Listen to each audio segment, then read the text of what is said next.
আল্লাহ তাআলা বলেন, ওয়া আম্মা মান উতিয়া কিতাবাহু বিশিমালি ফায়াকুলু ইয়া লাইতানি লাম উতা কিতাবিয়া ওয়া লাম আদরি মা হিসাবিয়া ইয়া লাইতাহা কানাতিল কাদিয়া মা আগনা আন্নি মালিয়া। আফসোস করবে আর বলবে, লাম উতা কিতাবিয়া, হায়রে আমি যদি এই কিতাব না পাইতাম কতই না ভালো হইতো। ওয়ালাম আদরি মা হিসাবিয়া, আমি যদি আমার এই হিসাবটা না জানতাম কতই না ভালো হইতো। ইয়া লাইতাহা কানাতিল কাদিয়া, আফসোস করবে আর বলবে, আহারে ওই যে দুনিয়ার থেকে প্রথম যেই মৃত্যুটা আমার হয়েছিল ওটাই যদি আমার জন্য চূড়ান্ত হইতো কতই না ভালো হইতো। মা আগনা আন্নি মালিয়া, হায়রে দুনিয়া এত সম্পদ ছিল, এত ক্ষমতা ছিল, এত পাওয়ার ছিল, কোনো কিছু আজকে আমার কাজে আসলো না। ও ইয়াসআলুনাকা আনির রূহ, তারা আপনার কাছে জানতে চায়, তারা আপনাকে জিজ্ঞাসা করে রূহ কি জিনিস। সাউন্ড বাড়ান। তারা আপনার কাছে জিজ্ঞাসা করে, আপনার কাছে জানতে চায় রূহ কি জিনিস। আপনি বলে দেন, কুলির রূহু মিন আমরি রব্বি, রূহ হলো আমার রবের নির্দেশ, প্রত্যাদেশ, আদেশ।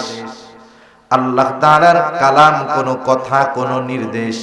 আল্লাহ তাআলা যেমন চিরন্তন, এই জন্য তার আদেশ, তার নির্দেশ, তার কালাম ওই রকম চিরন্তন। এজন্য এই দেহটা নশ্বর, তবে আমার আপনার রূহ অবিনশ্বর। রূহ কখনো ধ্বংস হয়ে যাবে না। রূহ শুধু আল্লাহ তাআলার নির্দেশে স্থান পরিবর্তন করে। যেমন প্রথমে আমাদেরকে আল্লাহ তাআলা রেখেছেন রূহের জগতে। হাদিসের মধ্যে আসছে, নবীজি সাল্লাল্লাহু আলাইহি ওয়াসাল্লাম বলেন, আল্লাহ তাআলা আদম আলাইহিস সালাতু ওয়াস সালামকে বানিয়েছেন মাটি দিয়ে, আর আদম আলাইহিস সালাম থেকে আল্লাহ তাআলা আমাদেরকে বানিয়েছেন আদম থেকে। আদম আলাইহিস সালামকে বানিয়েছেন মাটি থেকে। আল্লাহ তাআলা আদম আলাইহিস সালামের পৃষ্ঠদেশ তথা পিঠ থেকে কিয়ামত পর্যন্ত যত মানুষ আসবে, যত মানুষ আছে, যত মানুষ গেছে, সকলের রূহ আল্লাহ তাআলা একত্রে বাহির করেছেন। তাহলে আদম আলাইহিস সালামের পৃষ্ঠদেশ থেকে বের হওয়ার পর আমাদের অবস্থান ছিল আলমে আরওয়াহ, রূহের জগতে। যারা এখনো দুনিয়ায় আসে নাই এরাও রূহের জগতেই আছে। তাহলে রূহের জগৎ থেকে একটা সময় আল্লাহ তাআলা আমাদেরকে পাঠাইলেন মায়ের গর্ভে, এটাকে বলে আলমে বতন। এরপরে আল্লাহ তাআলা আমাকে আপনাকে দুনিয়ায় পাঠাইলেন এরকম একটা সুন্দর দেহ দিয়া, এটা হলো আলমে দুনিয়া। এই দুনিয়ায় যখন আল্লাহ তাআলা আমাকে আপনাকে পাঠিয়েছেন, আমাকে আপনাকে একটা নির্দিষ্ট সময়, নির্দিষ্ট হায়াত দিয়ে আল্লাহ তাআলা পাঠাইলেন। এই দুনিয়ায় আমি আপনি কতদিন বসবাস করব এটা আল্লাহ তাআলা মায়ের গর্ভে থাকতেই নির্ধারিত করে দিয়েছে। আল্লাহ তাআলা মায়ের গর্ভে থাকতেই নির্ধারিত করে দিয়েছেন। ওই নির্ধারিত সময় আসার আগে একটা মানুষ যত অসুস্থ হোক সে মরবে না, আবার সময় আসার পর যত সুস্থ থাক সে বেঁচে থাকতে পারবে না। যখন আমার আপনার সময় চলে আসবে, অথবা যখন কারো সময় পেরিয়ে যায়, পার হয়ে যায়, ফুরিয়ে যায়, ওই লোকটা ইন্তেকাল করে, মারা যায়। মারা যাওয়ার পর মাইকের মধ্যে ওই ব্যক্তির ব্যাপারে ঘোষণা দেওয়া হয়, অমুক এলাকার অমুক আজ বিকাল 5 ঘটিকার সময় ইন্তেকাল করিয়েছে। আগামীকাল সকাল 9টায় অমুক স্কুল মাঠে তার জানাজা অনুষ্ঠিত হবে। অতএব সকল ধর্মপ্রাণ মুসলমানদেরকে উক্ত মরহুমের রূহের মাগফিরাত কামনায় তার জানাজায় শরীক হওয়ার জন্য অনুরোধ করা গেল। এরকম বলেনি আপনাদের দিকে? এখন আমরা অন্যের ব্যাপারে এই ঘোষণাটা শুনি। একদিন মানুষ আমার আপনার ব্যাপারে এই ঘোষণাটা শুনবে, আমার আপনার ব্যাপারে বলবে। এই যে ঘোষণা দেওয়ার মধ্যে একটা শব্দ বলে ইন্তেকাল, ইন্তেকাল শব্দটি হলো আরবি শব্দ, অর্থাৎ স্থানান্তরিত হওয়া। মানুষ মারা যাওয়ার পর যখন তার দেহটা রূহ থেকে পৃথক হয়ে যায়, রূহটা দেহ থেকে বিচ্ছিন্ন হয়ে যায়, এই যে সুন্দর একটা দেহ, আমাকে এতকাল আপনি নাম ধরে ডাকতো, আপনাকে নাম ধরে ডাকতো, কিন্তু যখন রূহটা দেহর থেকে বের হয়ে যায় সকলের নাম একই হয়ে যায়। অথচ দুনিয়াতে মানুষের নামের কত ব্যতিক্রম। কারো নাম আব্দুর রহিম, কারো নাম আব্দুল করিম, কারো নাম আব্দুস সামাদ, কারো নাম মাহমুদুল্লাহ, কিন্তু যখন দেহ থেকে রূহটা বের হয়ে যায় সকলের নাম হয়ে যায় লাশ। লাশাই উনফি, যার মধ্যে কিছুই নাই। তখন বলে লাশ কোথায় রাখছে? দূরে যদি থাকে মারা যায়, লাশ কখন আসবে, লাশ কোথায় দাফন করা হবে? তার মানে বোঝা গেল এই দেহটা আসল কিছুই নয়, মূলটা হলো আমার আপনার রূহ। তাহলে রূহের নাম হইল আব্দুর রহমান, রূহের নাম হইল আব্দুল্লাহ, আর রূহটা হলো আসল। রূহ কখনো ধ্বংস হবে না, শুধু স্থান পরিবর্তন করবে। তাহলে দুনিয়া থেকে স্থানান্তরিত হয়ে নতুন আর এক জগতে বসবাস করে, নতুন আর এক জগতে পদার্পণ করে। বলে সেই জগতের নাম কি? বলে হাদিসের ভাষায় সেই জগতের নাম হলো আলমে বরজখ। মারা যাওয়ার পর সাধারণ নিয়ম অনুযায়ী আমরা মাইয়িতকে কবরস্থ করি, এটাই শরীয়তের নিয়ম। কিন্তু যদি এমন পরিস্থিতি কারো হয়, তাকে বাঘে খেয়ে ফেলছে, হিংস্র প্রাণীতে খেয়ে ফেলছে, আগুন দিয়া পুড়াইয়া দিয়েছে, এক কথায় কবরস্থ করা হোক আর বাঘ সিংহ খেয়ে ফেলুক, একটা মানুষ ইন্তেকালের পরে সে স্থানান্তরিত হয়ে আলমে বরজখের বাসিন্দা হয়ে যায়। তাহলে আমাদের সকলকে এ দুনিয়া ছেড়ে যেতে হবে, নাকি আবে হায়াত কেউ পান করছে, মরবে টরবে না? আছে নাকি কেউ? এক জায়গায় থাকার সুযোগ নাই, স্থানান্তরিত হওয়া লাগবে। এই যে কবরবাসীর রূহের মাগফিরাত কামনায় এই যে দোয়া মাহফিল, ওয়াজ মাহফিল, এই যে কবরে আমরা যাদেরকে শুয়ায় রেখে আসছি, দেহটা তো পচে গলে হয়তো মিশে গেছে। আল্লাহ তাআলা চাইলে কারো দেহ ভালো রাখে, সেটা আল্লাহ তাআলা চাইলে সম্ভব। কিন্তু একটা মানুষের দেহ পচে গলে মাটির সাথে মিশে গেলেই যে সে খারাপ, বিষয়টা এমন নয়। এখন দেখেন আমাদের এই যে কবরবাসী রূহের মাগফিরাত কামনায়, এর দ্বারা বোঝা যায় আলমে বরজখের অবস্থাটা রূহের উপরে প্রভাব বিস্তার করে। দুনিয়ার জগতে কেউ যদি কষ্ট পায়, দেহ এবং রূহ উভয়ের কষ্ট হয়, শান্তি যদি কেউ পায়, দেহ রূহ উভয়টা পায়, কিন্তু আলমে বরজখে শাস্তিটা, কষ্টটা, শান্তিটা এটা রূহের উপরে হয়। এখন আসেন এই আলমে বরজখে আমাদেরকে অবস্থান করতে হবে দীর্ঘকাল, তবে অনন্তকাল নয়। দীর্ঘকাল আমাদেরকে রূহের জগতে আলমে বরজখের মধ্যে অবস্থান করতে হবে। আলমে বরজখের দুইটা অবস্থা। একটা মানুষ ইন্তেকাল করে যখন আলমে আরওয়াহ রূহের জগৎ থেকে আলমে বতন, আলমে বতন থেকে আলমে দুনিয়া, আলমে দুনিয়া থেকে যখন স্থানান্তরিত হয়ে আলমে বরজখে পদার্পণ করে, এই আলমে দুনিয়ায় যদি সে ঈমান আনে, নেক কাজ করে, ভালো কাজ করে, তাহলে তার আলমে বরজখ শান্তির জায়গা হয়ে যায়। আমরা বলি না যে আল্লাহ তার কবরে জান্নাতের বাগান বানায় দিয়েন। আল্লাহ রাসূল সাল্লাল্লাহু আলাইহি ওয়াসাল্লাম বলেন, আমরা যাকে কবরস্থ করে আসলাম তার ওই আলমে বরজখে অবস্থা দুইটার থেকে একটা হয়, হয়তো তার কবরটা জান্নাতের বাগান হয়, নয়তো জাহান্নামের গর্ত হয়ে যায়। তার মানে সে আলমে বরজখে সুখময় স্বাচ্ছন্দ্যময় সময় অতিবাহিত করে, অথবা সে কষ্টে থাকে। এখন এই আনন্দ অথবা কষ্টের মাত্রাটা কতটুকু? যার কবরটা জান্নাতের বাগান হয়, অর্থাৎ যার আলমে বরজখটা শান্তিদায়ক হয়, ও মনে করতে থাকে এটাই মনে হয় জান্নাত, কারণ এর চাইতে শান্তির আর আরামের আর কোনো কিছুই হতে পারে না। তখন ফেরেশতারা তাকে বলে, না না, এটাই তোমার সেই চূড়ান্ত বাসস্থান, জান্নাত নয়, বরং জান্নাতের নেয়ামতের তুলনায় এটা কোনো কিছুই না। আল্লাহ তাআলা তোমার জন্য জান্নাতের মধ্যে কল্পনাতীত নেয়ামত তৈরি করে রাখছে। বলে কখন আমারে এটা দিবে? বলে কিয়ামতের পরে তোমাকে তোমার ওই অনন্তকালের কল্পনাতীত নেয়ামত পূর্ণ জান্নাতে দিয়ে দেওয়া হবে। এখন ভালোই আছে, কিন্তু যখন এর চাইতে বেশি ভালোর খবর আসে তখন এই ভালোর চাইতে বড় ভালোটা পাইতে মন চায় কি চায় না? দেরি সহ্য হইব নি তো কি বলবে? আল্লাহর কাছে দোয়া করবে এরা, যে আল্লাহ তাড়াতাড়ি কিয়ামত কায়েম করেন যাতে করে আমি আমার আসল বাসস্থানে যাইতে পারি। আবার যার কবরটা জাহান্নামের গর্ত হবে, আলমে বরজখে যার কষ্ট হবে, ও মনে করবে এটাই মনে হয় জাহান্নাম, কারণ এর চাইতে কষ্টের আর কোনো কিছুই হতে পারে না। ফেরেশতারা তাকে জানাবে, না না, এটাই জাহান্নাম নয়, বরং জাহান্নামের তুলনায় তোমাকে যে শাস্তি দেওয়া হচ্ছে এটা কোনো কিছুই না। তোমার জন্য তো কল্পনাতীত শাস্তি আল্লাহ তাআলা প্রস্তুত করে রাখছে। শুধুমাত্র ওই শাস্তির খবরটা শুনে সে এত ভীত সন্ত্রস্ত হবে, সেও আল্লাহর কাছে ফরিয়াদ করবে, আল্লাহ কিয়ামত যেন কখনোই কায়েম না হয়।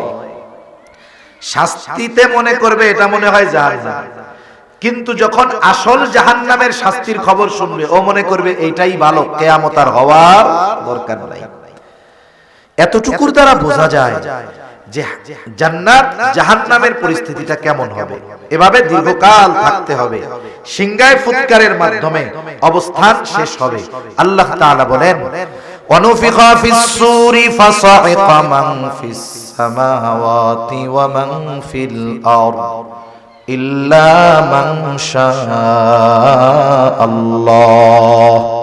সুম্মা নুফিখা ফীহি উখরা فإذا هم قيام ينظرون। আল্লাহ তাআলা বলেন, সিংহায় ফুৎকার দেওয়া হবে। প্রথমবার সিংহায় ফুৎকার দেবার পর ফাসাইকা মান ফিস সামাওয়াতি ওয়া মান ফিল আরদ ইল্লা মান শাআল্লাহ। প্রথমবার সিংহায় ফুৎকার দেওয়ার পর আসমান জমিনের মাঝে যত প্রাণী আছে, যত প্রাণ আছে, আল্লাহ তাআলা যেগুলো চান সেগুলো ছাড়া সব প্রাণী, সব প্রাণ, সব মানুষ অজ্ঞান হয়ে যাবে। মুফাসসিরিনে কেরাম বলেন, প্রথমে অজ্ঞান হবে, এরপরে সবার মৃত্যু ঘটবে। এই মৃত্যুর মাধ্যমে এই দুনিয়ায় অবস্থিত সর্বশেষ মানুষটাও ইন্তেকাল করবে তথা আলমে বরজখের বাসিন্দা হবে। আল্লাহ তাআলা বলেন, এরপরে আবার আরেকটা সিংহায় ফুৎকার দেওয়া হবে। তবে প্রথমবার সিংহায় ফুৎকারের কত পরে দ্বিতীয়বার সিংহায় ফুৎকার দেওয়া হবে। হাদিসের আলোকে মুফাসসিরিনে কেরাম বলেন, প্রথম সিংহায় ফুৎকারের মাধ্যমে সর্বশেষ মানুষটা তো আলমে বরজখের বাসিন্দা হয়ে গেল। আল্লাহ তাআলার নির্দেশে ইসরাফিল আলাইহিস সালাম দ্বিতীয়বার যেই সিংহায় ফুৎকার দিবেন, এর ব্যবধানটা হবে কমপক্ষে 40,000 বছর। কত বছর? 40,000 বছর। তার মানে যেই লোকটা এই পৃথিবী থেকে সর্বশেষ মারা যাবে, ইন্তেকাল করবে, সেও কমপক্ষে 40,000 বছর আলমে বরজখে থাকবে। সুবহানাল্লাহ। আল্লাহ তাআলা বলেন, সুম্মা নুফিখা ফীহি উখরা ফাইযা হুম কিয়ামুন ইয়ানজুরুন। পুনরায় সিংহায় ফুৎকার দেওয়া হবে, প্রত্যেকে তার অবস্থান স্থল থেকে উঠে দাঁড়ায় যাবে। যাকে যেখানে কবরস্থ করা হয়েছে সে সেখান থেকে দাঁড়িয়ে যাবে। দাঁড়ায় কি করবে? বলে উঠে তাকায় দেখতে থাকবে কি হচ্ছে এইগুলা। শুধু তাই না, আল্লাহ তাআলা সূরা ইয়াসিনের মধ্যে বলেন, ওয়ানুফিখা ফিস-সূরি ফাইযা হুম মিনাল আজদাসি ইলা রাব্বিহিম ইয়ানসিলুন। এখানে দ্বিতীয়বার সিংহায় ফুৎকার উদ্দেশ্য। দ্বিতীয়বার সিংহায় ফুৎকার দেওয়ার পর প্রত্যেকে তো অবস্থান স্থল থেকে জাগ্রত হবে, উঠে যাবে। কি করবে? বলে ইলা রাব্বিহিম ইয়ানসিলুন, প্রত্যেকেই তার রবের দিকে ছুটতে থাকবে। অবস্থা কতটা ভয়াবহ হবে রাসূল আকরাম সাল্লাল্লাহু আলাইহি ওয়াসাল্লাম বলেন, কিয়ামতের দিন সকলে বিবস্ত্র অবস্থায় উঠবে, বস্ত্রহীন অবস্থায় উঠবে। আয়েশা সিদ্দিকা রাদিয়াল্লাহু তাআলা আনহা জিজ্ঞাসা করলেন, ইয়া রাসূলুল্লাহ, মানুষেরা বস্ত্র অবস্থায় উঠবে, বিবস্ত্র অবস্থায় উঠবে, একজন কি আরেকজনের দিকে তাকাবে না? মানুষেরা কি লজ্জা পাবে না? নবীজি বলেন, আয়েশা, মানুষ ওই দিন এতটা ভীত চিন্তিত থাকবে যে একজন আরেকজনের দিকে তাকানোর বিষয়টা চিন্তাও করবে না। এতটা ভীত থাকবে শুধু অবস্থা দেখে। এতটা ভীত তারা হাসরের ময়দানে ওঠার পরে হবে যে যার কবরে আযাব ছিল তথা আলমে বরজখে যে মনে করতেছিল ওইটা জাহান্নাম, সে এই অবস্থা দেখে তার আগের কষ্টের অবস্থা সে মুহূর্তের মধ্যে ভুলে যাবে। কি বলবে? ক্বালু ইয়া ওয়াইলানা মান বা'সানা মিন মারকাদিনা, তারা বলবে, হায় দুর্ভোগ, কে আমাদেরকে আমাদের অবস্থান স্থল থেকে জাগায়া দিল? মান বা'সানা, কে জাগায়া দিল? বলে জাগায়া দেয় কাকে? বলে যে ঘুমায়া থাকে তাকে। তার মানে ওরা মনে করবে আলমে বরজখ তথা কবর জগতে ওরা মনে হয় ঘুমায়া কাটাইছে। তারা বলবে, কে আমাদেরকে আমাদের ঘুম থেকে জাগায়া দিল? মান বা'সানা মিন মারকাদিনা, কে আমাদেরকে আমাদের অবস্থান স্থল থেকে উঠায়া দিল? মুমিনরা অথবা ফেরেশতারা জবাবে বলবে, হাযা মা ওয়া'দার রহমানু ওয়া সাদাকাল মুরসালুন। মুমিনরা অথবা ফেরেশতারা তাদের এই কথার জবাবে বলবে, হাযা মা ওয়া'দার রহমান, এটা হলো রহমানের সেই প্রতিশ্রুত দিবস, যেই দিবসের ওয়াদা তিনি দিয়েছেন। শুধু তাই না, সব রাসূলগণ এই দিবসের সত্যায়ন করেছে। সুবহানাল্লাহ বলেন। কিয়ামত যে হবে আল্লাহ তো জানাইছেন, ওয়াদা দিবেন, আর রাসূলগণ নবীগণ উম্মতদেরকে বলছেন যে দেখো দুনিয়ায় যাই করতেছো করো, কিয়ামতের দিন কিন্তু আল্লাহর সামনে তোমার দুনিয়ার কর্মের হিসাব দেওয়া লাগবে। দুনিয়ায় তুমি অপরাধ করো, তোমার পাওয়ার আছে, কেউ তোমারে কিছু বলে না, তুমি অপরাধ করেছো, দুনিয়ার আইনের ফাঁক ফকর দিয়ে বের হয়ে গেছো, মনে কইরো না বাইচা গেছো, কিয়ামতের দিন কিন্তু আল্লাহ ধরবে। এই সত্যায়ন সব নবী রাসূলগণ করেছেন, কোনো সন্দেহ আছে? এটা হলো সেই দিবস। ওই দিবসের এক নাম হলো ইয়াউমুল হাশর।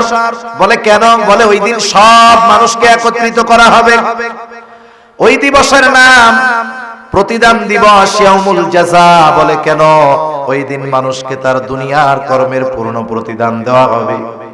দুনিয়াতে মানুষ ভালো কাজ করুক আর মন্দ কাজ করুক, দুনিয়াতে যারা ভালো কাজ করে তাদের ভালো কাজের পূর্ণ প্রতিদান আল্লাহ তাআলা দুনিয়াতে দেন না।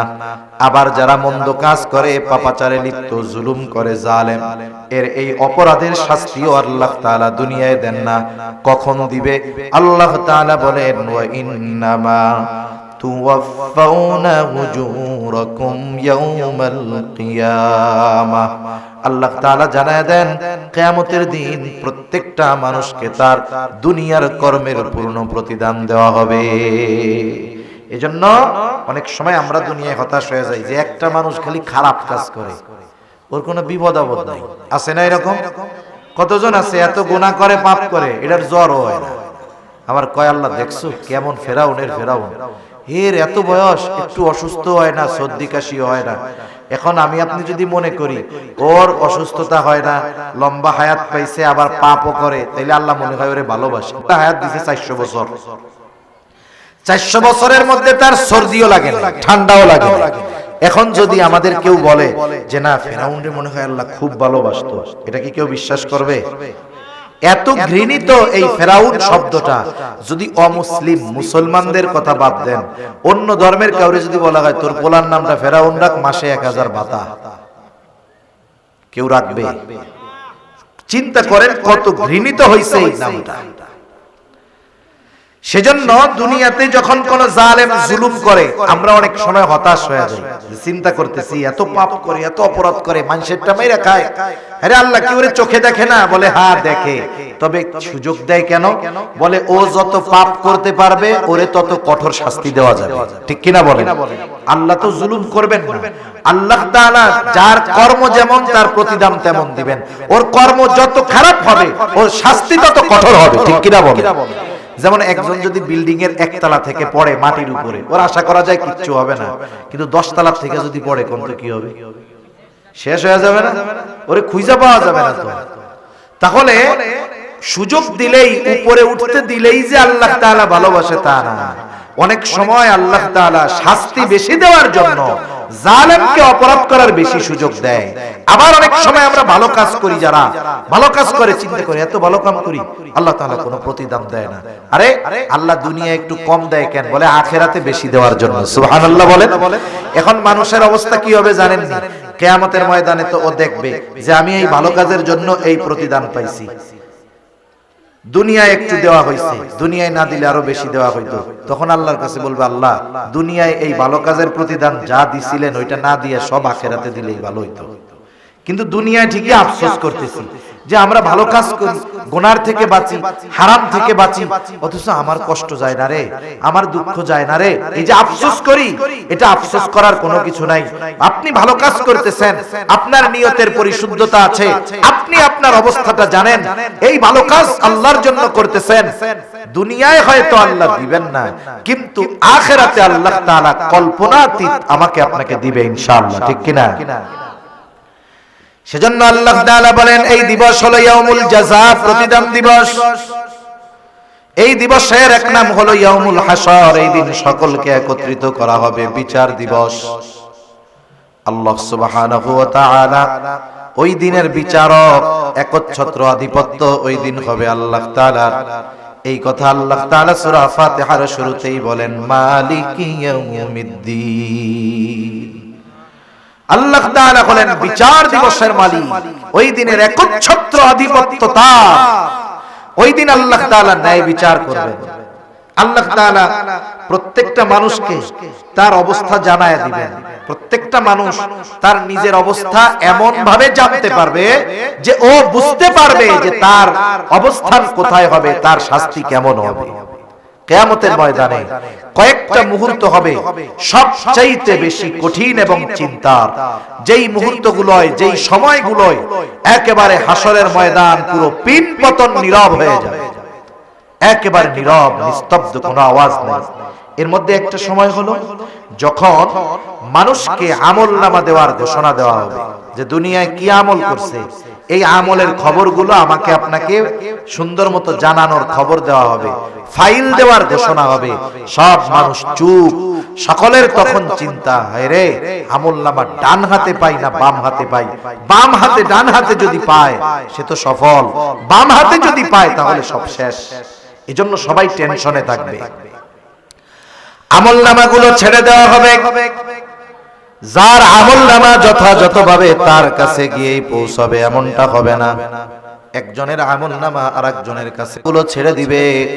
আমলনামা কেউ ডান হাতে পাবে, কেউ বা বাম হাতে পাবে। ডান হাতে যারা আমলনামা পাবে তারা তো সফল, তারা এতটা আনন্দিত হবে, কি করবে তারা?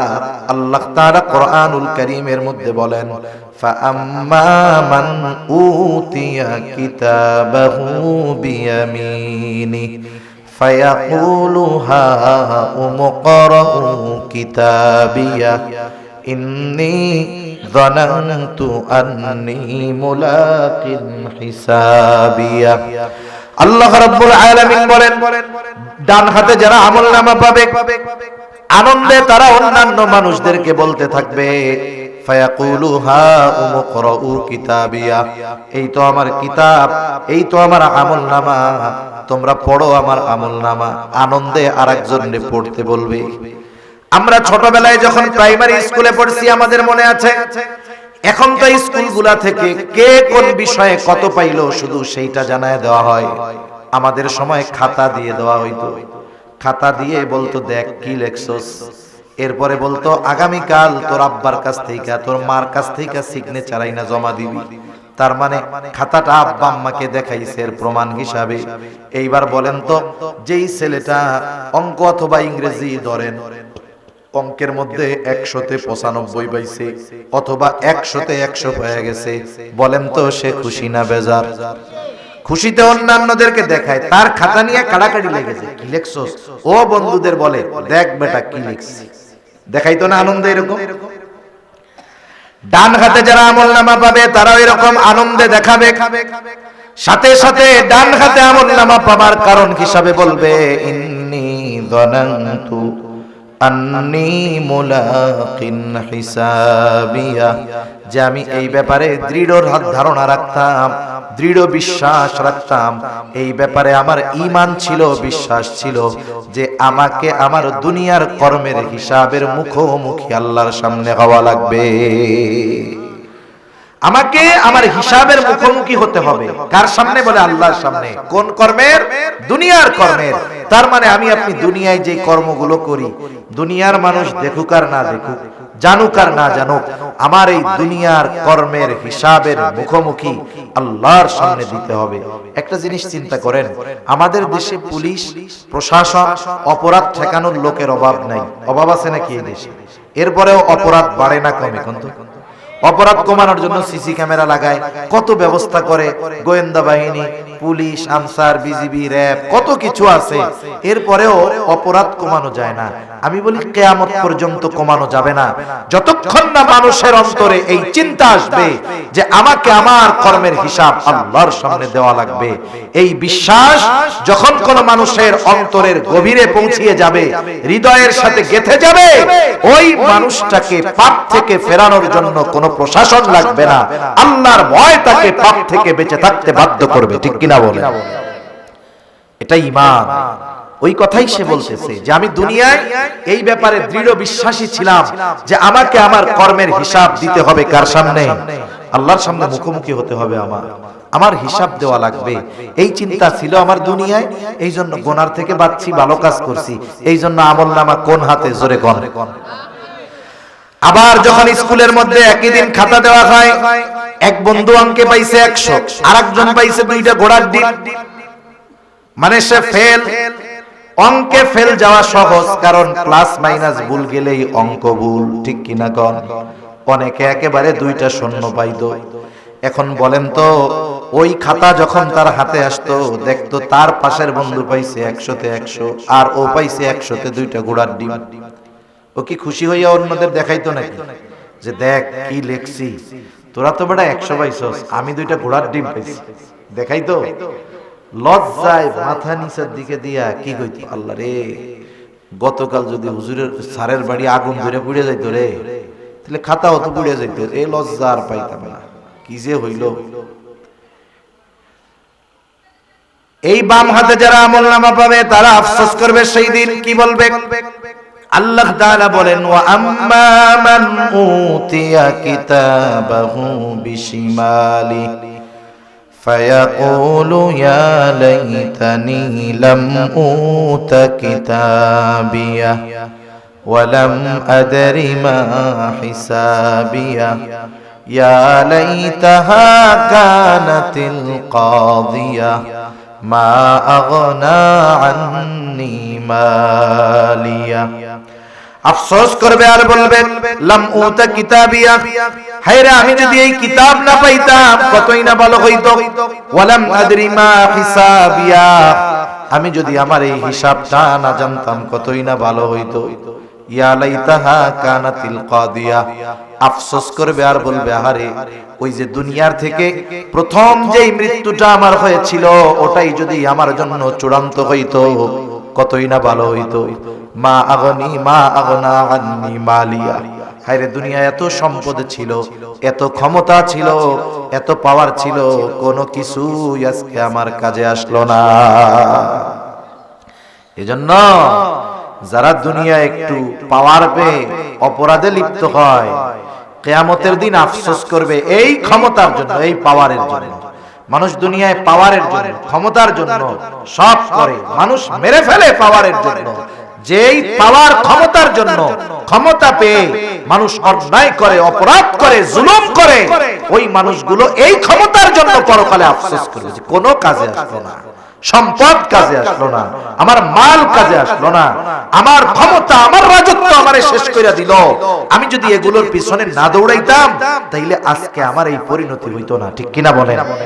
এজন্য দুনিয়াতে আল্লাহ তাআলা যাদেরকে ক্ষমতা দিয়েছে তাদের উচিত এই ক্ষমতাকে ভালো কাজে ব্যয় করা। কিন্তু আফসোসের ব্যাপার হইল যেই ক্ষমতা পায় এর অবস্থা অন্যরকম।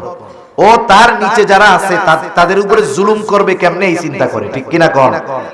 এজন্য আফসোস করার আগে এগুলো কাজে লাগাইতে হবে। এখন ডান হাতে যে আমলনামা পাইল সে জান্নাতি, বাম হাতে যে আমলনামা পাবে তাকে সামনাসামনি দেওয়া হবে না, একেবারে হাতটাকে বুক চিরে পেছন দিকে নিয়ে বাম হাতে আমলনামা দেওয়া হবে। আমলনামা বাম হাতে পাইয়াই সে আফসোস করতে থাকবে। যখন সবার হাতে সবার আমলনামা পৌঁছায় গেছে, আল্লাহ তাআলা ঘোষণা করবেন, ইকরা কিতাবাক কাফা বিনাফসিকাল ইয়াউমা আলাইকা হাসিবা। আল্লাহ তাআলা বলবেন, তুমি পড়ো তোমার কিতাব, তুমি পড়ো তোমার আমলনামা, তোমার হিসাবের জন্য তুমি নিজেই যথেষ্ট। সুবহানাল্লাহ বলেন। হায়রে, পৃথিবীতে হাজারো ভাষা আছে। কেউ যদি কিয়ামতের দিন আমলনামা দেয়, আমলনামা যেই ভাষায় লেখা হোক, তাকে আমলনামা পড়বার যোগ্যতা দিবেন কে? আরো জোরে বলেন কে? আরে প্রযুক্তির কারণে এগুলো বোঝা সহজ, প্রযুক্তির কারণে বোঝা সহজ। দেখেন এখনের প্রযুক্তি কি জানেননি? আপনারে চায়না থেকে একজন ফোন দিছে। চায়না যে ভাষা, এই ভাষা এটা বলা তো বহুদূর, ওইটার শব্দ বাক্য তো বহুদূর, ওর অক্ষরই তো আমরা চিনি না। ঠিক কিনা বলেন? এখন চায়না একজন ফোন দিয়ে আপনারে চেঁচু করতেছে। কি করতেছে?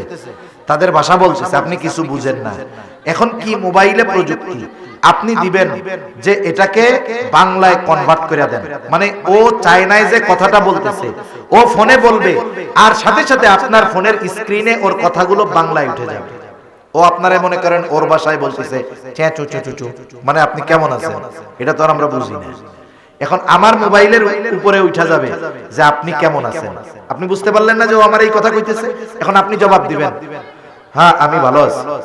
আর ও চায় না, ওর ভাষায় শুনবে চেঁচু চেঁচু, মানে হ্যাঁ আমিও ভালো আছি। তার মানে চিন্তা করছেন, এই দুনিয়ায় একটা মানুষ সে যেই ভাষার হোক না কেন, ওই ভাষার মানুষের সাথে আপনি যদি কোনো কমিউনিকেশন করতে চান, তার কথা যদি বুঝতে চান, আল্লাহ তাআলা মানুষের মাথায় বুদ্ধি দিয়ে দিয়েছে।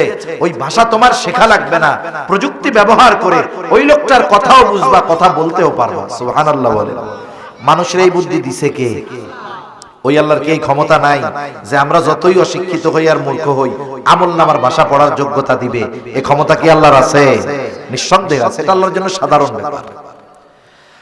এবার সবাই আমলনামা পড়বে। যারা বাম হাতে আমলনামা পাবে তারাও তো পড়বে। কি বলবে?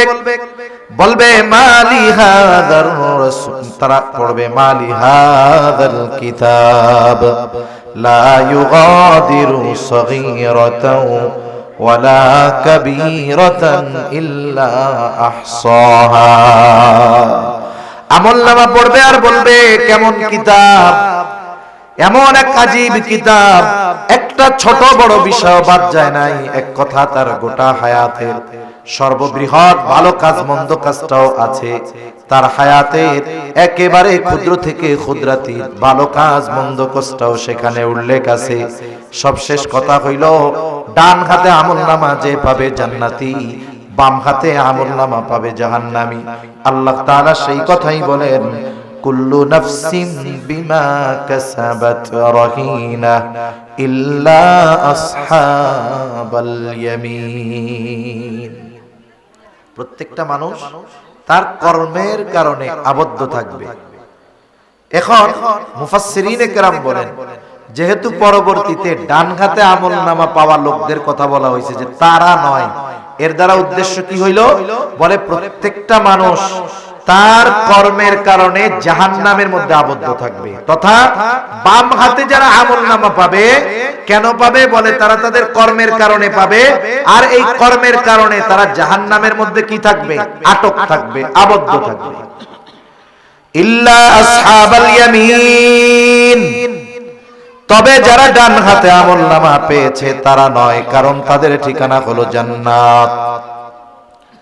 জান্নাতি এবার জান্নাতে, জান্নাতি জান্নাতে যাওয়ার আগে যত পেরেশান, কিন্তু জান্নাতে যাওয়ার পরে কোনো চিন্তা নাই। হাসরের ময়দানে ওই জান্নাতি তার বাপকেও চিনবে না, তার ছেলেকেও চিনবে না, কিন্তু জান্নাতে যাবার পর দুনিয়ার কাউকে সে ভুলবে না। এই হায়াতের মধ্যে একবার যার সাথে দেখা হইছে, জান্নাতি জান্নাতে গিয়া তারেও খুঁজবে। সুবহানাল্লাহ বলে। একটু চিন্তা করে দেখেন অবস্থাটা কেমন। হাসরের ময়দানে কেন চিনবে না? কারণ আল্লাহ তাআলা জানায় দেন ওই দিন প্রত্যেকটা মানুষ নিজের চিন্তায় এত চিন্তিত থাকবে যে মা পর্যন্ত তার গর্ভধারণকারী সন্তানকে, গর্ভধারণ যেই সন্তানকে করেছে ওই মা সেই সন্তানকেও সেদিন পরিচয় দিবে না। এখন জান্নাতে গিয়ে তো জান্নাতে গিয়ে সবাইকে খুঁজবে। এখন বলেন জান্নাতি জান্নাতে গিয়ে সব পরিচিত মানুষকে খুঁজবে ঠিক, কিন্তু জান্নাতে গিয়ে কি পরিচিত মানুষ সব পাবে? এখন বলবে আল্লাহ এরা কই? তাফসিরে ইবনে কাসির সহ দুনিয়ার সব প্রসিদ্ধ তাফসিরের মধ্যে আসছে যে আল্লাহ তাআলা এবার জান্নাতি ওই যে খুঁজতেছে যে ওরা কই, এখন ওদের সাথে দেখা আর কথার ব্যবস্থা করে দিবে। ওরা কোথায় আছে আল্লাহ দেখার ব্যবস্থা করে দিবে। এখন তো প্রযুক্তির কারণে বুঝি যেখানেই বসে থাকি, আমেরিকা থাকলেও সব লাইভ দেখা যায়, ঠিক কিনা? আল্লাহ তাআলা দেখার ব্যবস্থা করে দিবে। জান্নাতি জাহান্নামীকে দেখবে, যখন তাকায় দেখবে জাহান্নামের মধ্যে তার আপনজন, প্রিয়জন, আত্মীয় স্বজন, বন্ধু বান্ধব কঠিন কষ্ট শাস্তি ভোগ করতেছে। এই দৃশ্যটা দেখবার পর জান্নাতি আল্লাহর দরবারে কৃতজ্ঞতার মাত্রা বাড়ায়া দিবে। শুধু তাই না, আল্লাহ তাআলার কাছে বলবে আল্লাহ আপনি যদি আমার প্রতি দয়া না করতেন, আপনি যদি আমার প্রতি মেহেরবানি না করতেন, হয়তো আজকে আমাকেও ওদের সাথে জাহান্নামে থাকা লাগতো। আবার জাহান্নামী জান্নাতীকে দেখতে পাবে, দেখবে আপনজন, প্রিয়জন, বন্ধু বান্ধব একই স্কুলে পড়তো, একই মাঠে খেলাধুলা করতো, একই বাজারে ব্যবসা করতো। তার বন্ধু সে জান্নাতি আর সে জাহান্নামী। আফসোস করবে, আফসোস আফসোস করে বলবে আহারে আমি যদি সব সময় দুনিয়ায় ওদের সাথেই চলতাম তাইলে হয়তো আজকে আমিও ওদের সাথে জান্নাতে থাকতে পারতাম। এমনিই তো কঠিন শাস্তি, এই আফসোসের কারণে শাস্তির মাত্রা আরো তার বেশি অনুভব হবে, কষ্টটা তার বেশি অনুভব হবে। শুধু তাই না, অনেক সময় একটা জিনিস দেখার পরে আমাদের জানার আগ্রহ থাকে, ঠিক কিনা বলেন? এখন জান্নাতীদের মনে প্রশ্ন, জানতে চায় যে কোন কারণে এরা জাহান্নামী হইল। আল্লাহ তাআলা সেই কথাই বলেন, জান্নাতীরা পরস্পর পরস্পরকে জিজ্ঞাসা করবে, তারা পরস্পর মুজরিমদের কাছে জানতে চাইবে, ফি জান্নাতিন ইয়াতাসাআলুনা আনিল মুজরিমিন। জান্নাতীরা পরস্পর মুজরিমদের, পাপীদের তথা জাহান্নামীদের জিজ্ঞাসা করবে, মা সালাকাকুম ফি সাকার, কোন কারণে তোমরা সাকারের অধিবাসী হইলা, কোন কারণে জাহান্নামী হইলা? তোমরা তো আমাদের পরিচিত জন ছিলা, এখন কেন জাহান্নামী হইলা? এইবার জাহান্নামীরা জাহান্নামে যাওয়ার কারণ হিসাবে এক নম্বরে বলবে, ক্বালু লাম নাকু মিনাল মুসাল্লিন, আমরা মুসল্লি ছিলাম না। কি ছিলাম না? জোরে বলেন। মুসল্লি ছিলাম না, আমরা তো সিজনাল মুসল্লি, সাপ্তাহিক মুসল্লি, আর হলো রোজার মাসে একটু মুসল্লি হই, বাকি সময় আমাদের সব একরকম যেই সেই, ঠিক কিনা বলেন? আসলে মুসল্লি কে বলে? হাজারো ব্যস্ততার মধ্যে 5 ওয়াক্ত নামাজ ছাড়ে না যে, ঠিক কিনা বলেন? অনেকে নামাজ পড়ে না, কাজকর্মের দোহাই দিয়ে নামাজ পড়ে না। ব্যবসায়ী নামাজ পড়ার টাইম পায় না, রমজান উপলক্ষে এমন ব্যবসা যে নামাজ পড়ারই টাইম পাইতেছে না।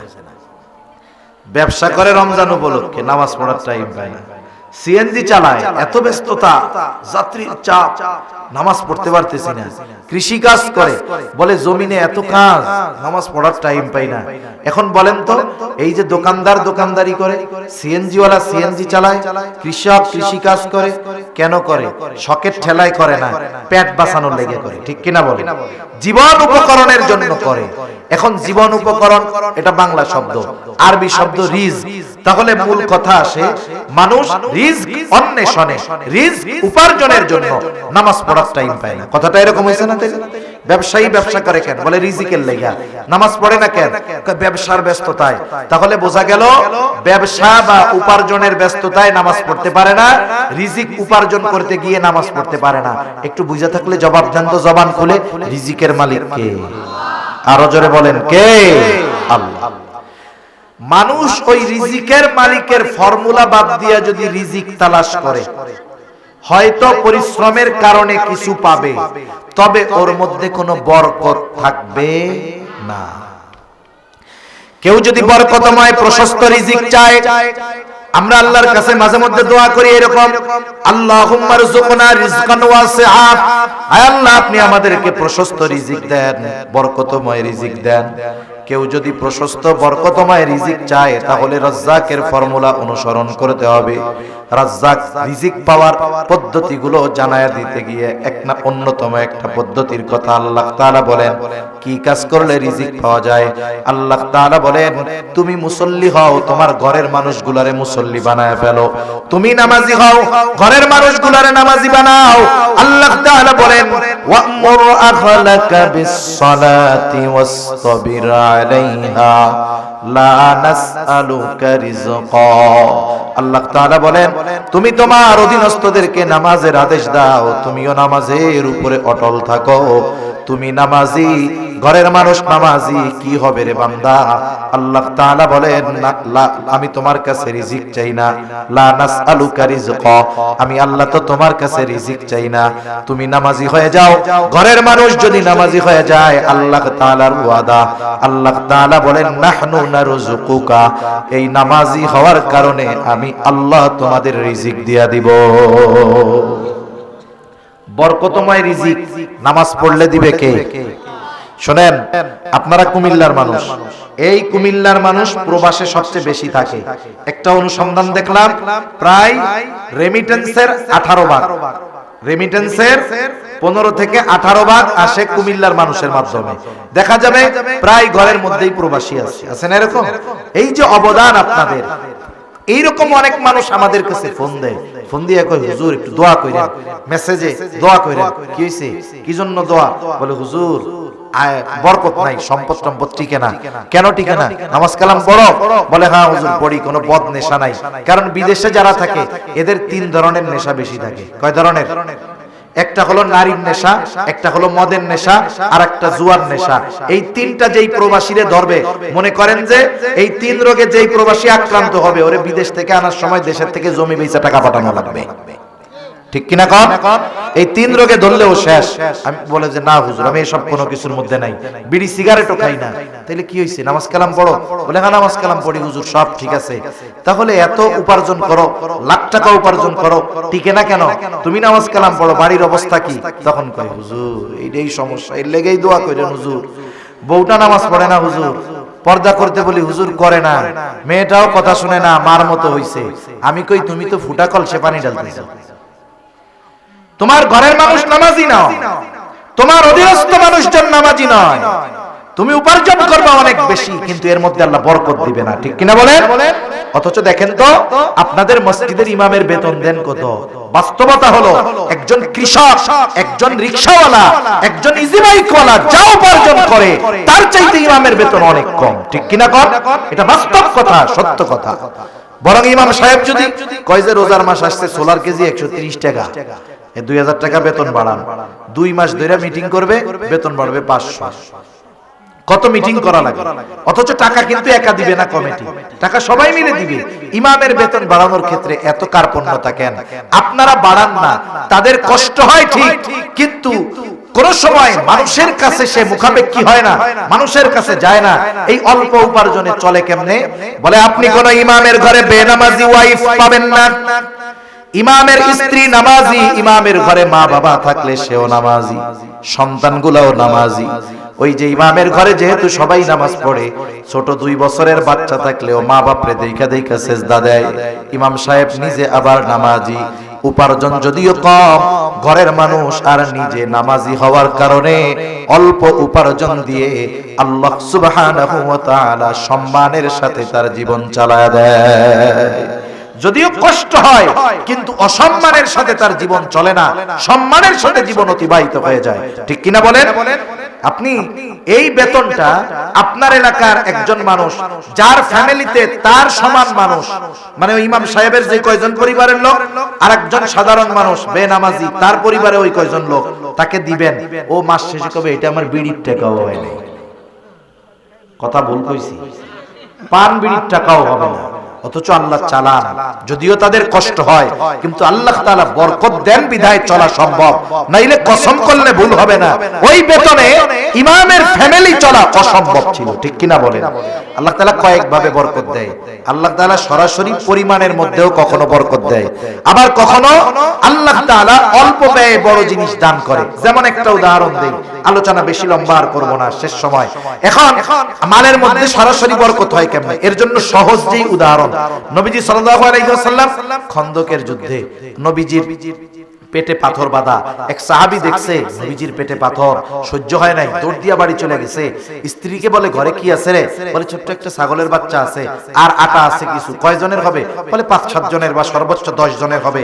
আচ্ছা তুমি এটা পাকাও। আর নবীজির পেটে পাথর দেখে আসছি, ঘরে মহিলা রুটির খামিরা বানাইতেছে, গোল গোল করে বানাচ্ছে আর গোশত রান্না করে রাখছে। নবীজির কাছে গিয়া বলতেছে, ইয়া রাসূলুল্লাহ, আপনার পেটে পাথর বাঁধা, আমি একটু খাবারের ব্যবস্থা করেছি, আপনি সহ 5-7 জন 10 জন গেলে হয়। খাবার কয়জনের? সর্বোচ্চ। নবীজি বলতেছে সবাই চলো। হাজারের উপরে সাহাবায়ে কেরাম, হাজারের উপরে। এখন চিন্তা করতেছে সাহাবী, চিন্তা করতেছে অবস্থা তো খারাপ, 10 জনের খাবার এত জনরে কেমনে খাওয়াবে? দৌড়ায় চলে গেছে বাড়ি, বলে অবস্থা তো এই। এখন বলতেছে তুমি কি সবাইরে আসতে বলছো? বলে না, আমি তো নবীকে বলছি যে 10 জনের হবে সর্বোচ্চ, আপনি আর কয়েকজন আসেন। স্ত্রীর ঈমান কেমন? বলে তোমার কোনো টেনশন নাই, নবী যেহেতু বলছে ব্যবস্থা আল্লাহ করবে। এইবার আসছে ঘরে, বলে শোনো, পাতিল থেকে শুধু দিতে থাকবা, এটা ওপেন করার দরকার নাই। আমি তোমার হাতে ওই আটার খামিরা কাপড় দিয়ে ঢেকে রাখছি, দিব, রুটি বানাইতে থাকবা, আর এক গ্রুপ ঘরে আসবে আর খাইতে থাকবে। দেখা গেল কি হলো, এই হাজারের উপরে মানুষ খানা খাইলো, ওনার পরিবার খানা খাইলো, অবশিষ্ট রয়ে গেছে সব। নবীজি বললেন সবাইরে দিয়ে দাও। বর্ণনাকারী বলতেছে যে এই খাবার আমরা তো খাইছি, এত মানুষ খাইছে, আমার প্রতিবেশী পরিজন সবাইকে দিয়েছি। সুবহানাল্লাহ বলেন। এটা হলো সরাসরি সম্পদের মধ্যে বরকত। আরেকটা হলো পরিমাণ, আরেকটা হলো বরকতটা পুরোপুরি মূল মালে না। বরকত কি দেখেন, সমাজে এরকম লোক আছে এক ডিশ খায় ওর পেট ভরে না, আছে না নাই? তরকারি 15 পদের দেয়, ওর তাও ভরে না। কিন্তু আল্লাহ তাআলা কিছু বান্দারে দিছে, এই কয়টা ভাত খাবে, একটু ডাউল খাবে, একটু ভর্তা হবে, পেট ভরে গেছে। দেখা যাবে ওর এক বেলায় যে খরচ হয়, এই লোক 10 বেলা ওই খরচে চলতে পারে, কারণ তার খাবার প্রয়োজন যেই কারণে আল্লাহ তাআলা অল্পতে তার প্রয়োজনটা মিটায় দেয়। সুবহানাল্লাহ বলেন। এজন্য নামাজের মাধ্যমে এই বরকত আল্লাহর থেকে পাওয়া যায়। তাহলে আমাদের দুনিয়ায়ও যদি লাভ চাই, নামাজি হওয়ার দরকার আছে না নাই? দেখবেন অনেক জায়গায়, আপনাদের এখানের খবর তো জানি না, অনেক জায়গায় হবে কি মাহফিলের সময় লোকজন নেই, লাস্টে যখন দোয়া হবে, এইবার হালুয়া আছে, খাবার আছে, দেখবেন যে লোকজন আর ধরে না, হয় না এরকম? তার মানে বোঝা গেল, দেখছেন, এই ভালো কাজের মধ্যে আসলে দুনিয়ায়ও পাওয়া যায়, আর আগে যদি আসতো আখিরাতেরটাও পাইতো। ঠিক কিনা বলেন? এজন্য জাহান্নামীরা জাহান্নামে যাওয়ার 1 নাম্বার কারণ, বলে আমরা মুসল্লি ছিলাম না, আর আমরা বলি আমরা মুসল্লি হব। কি হব? জোরে বলেন, মুসল্লি হব। 2 নাম্বার কারণ, ওরা বলে ওয়ালাম নাকুনু তুইমুল মিসকিন, আমরা মিসকিনদেরকে খানা দিতাম না, আর আমরা মিসকিনদের খানা খাওয়াবো। খানা খাওয়ানো ফজিলতের কাজ। বিশেষ করে এই যে রমজান মাস আসতেছে, অনেক সময় দেখা যাবে আপনার ছেলেটা বিদেশে আছে, আপনি টাকা পয়সার মালিক, কিন্তু পাশের বাড়ির লোকটা গরিব, কৃষি কাজ করে, অন্যের জমিতে খাটে। বলেন তো, জমিতে খাইটা ওই লোকটার যদি সারাদিন রোজা রাখতে হয়, কষ্ট বেশি না কম? আপনি 5, 7, 8 প্রকারের জিনিস দিয়ে ইফতার করেন, 5, 6 প্রকারের খাবার দিয়ে সাহরি করেন, বলেন তো শুধু 1 প্রকারের তরকারি দিয়ে সাহরি খাইলে সাহরি মনে হয় হবে না? আপনি একটু নিজের আইটেম কমায় দেন, খরচটা কমায় দেন। ওই প্রতিবেশী লোকটা চিন্তিত যে পরিশ্রম করে কেমনে রোজা রাখবো, আর যদি পরিশ্রম না করি তাহলে কি খায়া রোজা রাখবো। আপনি তাকে বলেন, ভাই রোজার মাস, এই কয়দিন তোমরা দুইজন স্বামী স্ত্রী আমার বাড়ির মেহমান, আরে খাওয়ান, কিচ্ছু বলা লাগবে না। ওই লোকটা নিঃসন্দেহে সর্বদা আপনার জন্য দোয়া করবে, সাথে সাথে সে রোজা রাখবে, আপনার বাড়িতে সাহরি করবে, ইফতার করবে। এই যে করাইলেন আপনি, আমি রোজা রাখলাম, কবুল হবে কি হবে না আল্লাহ জানে, কিন্তু যাকে ইফতার করাইলেন, সাহরি খাওয়াইলেন, ওই রোজার দ্বারার যে সওয়াব পাবে, ওই রোজাদারের সমপরিমাণ সওয়াব আল্লাহ আমাকে আপনাকে দিয়ে দিবে। এজন্য আমরা আমাদের প্রতিবেশীর দিকে একটু নজর রাখবো, বিশেষ করে রোজার মাসে রাখবো তো ইনশাআল্লাহ। আপনার কারণে যদি একজনের ইবাদতটা সহজ হয়, আসান হয়, প্রতিদান পাবো না এটা হতেই পারে না। 3 নাম্বার, ওয়া কুন্না নাখুদু মাল খাইদিন, অনর্থক অহেতুক মজলিসে যারা লিপ্ত থাকতো আমরাও তাদের সাথে গিয়া বসতাম। চায়ের দোকানগুলো হলো অনর্থক মজলিসের এক আখড়া, ঠিক কিনা বলেন? এজন্য এই সব মজলিস থেকে বাঁচতে হবে। 2 ধরনের মজলিস ছাড়া বাকি সব মজলিস বিপদের। এক ধরনের বলে যেই মজলিসের মধ্যে দুনিয়াবি কল্যাণ আছে, দুনিয়ার উপকার আছে। 2 নাম্বার ওই মজলিস যেই মজলিসের মধ্যে আখিরাতের উপকার আছে। এই 2 ধরনের মজলিস ছাড়া যেখানেই বসবেন দেখবেন ওই মজলিস এক সময় কথায় কথায় কথায় গোনার দিক চলে গেছে, ঠিক কিনা বলেন?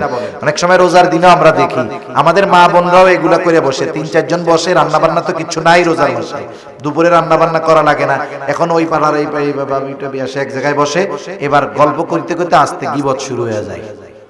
অমুকের ভাই ভালো না রে, অমুক যে রোজা রাখে, কি রোজা যে রাখে, এরকম গল্প শুরু হয় কি হয় না? পুরুষের মধ্যেও হয়, নারীদের মধ্যেও হয়। এই যে আপনি রোজা করতেছেন, নবীজি বলেন কিছু লোকের রোজা হয় না খেয়ে থাকার নামান্তর, মানে না খাইয়াই শুধু থাকে, কিন্তু রোজার যেই ফজিলতের কথা আল্লাহ ঘোষণা করেছেন, এই ফজিলত থেকে এই ধরনের মানুষ বঞ্চিত হয়। এজন্য রোজা রেখে আমাদেরকে জবানের গুনাহ, চোখের গুনাহ, অন্তরের গুনাহ, সব গুনাহ থেকে বাঁচতে হবে, গুনার মজলিস থেকে বাঁচতে হবে। আমরা আমাদের ইমাম সাহেবদেরকে এরকম বলবো, হুজুর আপনি এই রোজার মাস আমাদের একটু কোরআন শিক্ষার ব্যবস্থা করেন, মাসলা মাসাইল শিক্ষার ব্যবস্থা করেন, সময়গুলো দ্বীনি কাজে ব্যয় করার চেষ্টা করব তো ইনশাআল্লাহ। নাইলে কি হবে? রোজার ফরজ আদায় হবে কিন্তু ফজিলত লাভ হবে না। এরপরে 4 নাম্বার, ওয়া কুন্না নুকাযযিবু বিয়াউমিদ্দিন, আমরা কিয়ামতের দিবসকে অস্বীকার করতাম। এটা দুভাবে হতে পারে, একটা হলো সরাসরি অস্বীকার করে, আরেকটা হলো কিয়ামতের ব্যাপারে কোনো সেট বেদ নেই, মানে কোনো চিন্তা নাই, গাফেল, ওর যে হিসাব দিতে হবে ও বিশ্বাস করে, কিন্তু এটা নিয়ে ওর কোনো চিন্তা নাই, উদাসীন। 2 জনেরই অবস্থা খারাপ। একজন তো অস্বীকার করার কারণে একেবারে অনন্তকাল জাহান্নামী, আরেকজন উদাসীনতার কারণে যদি ঈমানদার হয় তাহলে সে দীর্ঘকাল জাহান্নামে থাকবে। এখন বলবে এভাবে চলছে দুনিয়া, যা মন চাই করলাম, নামাজ পড়লাম না, গরিব মিসকিন অসহায়দেরকে খানা দিলাম না, অহেতুক মজলিসে হায়াত পার করে দিলাম, কিয়ামতের ব্যাপারে বিশ্বাসী ছিলাম না, হাত্তা আতানাল ইয়াকিন, দৃঢ় সত্যের আগমন ঘটলো, অর্থাৎ মৃত্যু চলে আসলো, তাওবা করতে পারলাম না, ভালো কাজ করতে পারলাম না, এখন ঠিকানা জাহান্নাম। আর আল্লাহ বলেন ফামা তানফাউহুম শাফাআতুশ শাফিঈন, এই ধরনের লোক যেগুলা, এদের জন্য আল্লাহ তাআলা কোন সুপারিশকারীর সুপারিশ কবুল করবেন না। এখন দেখেন কেন করবেন না?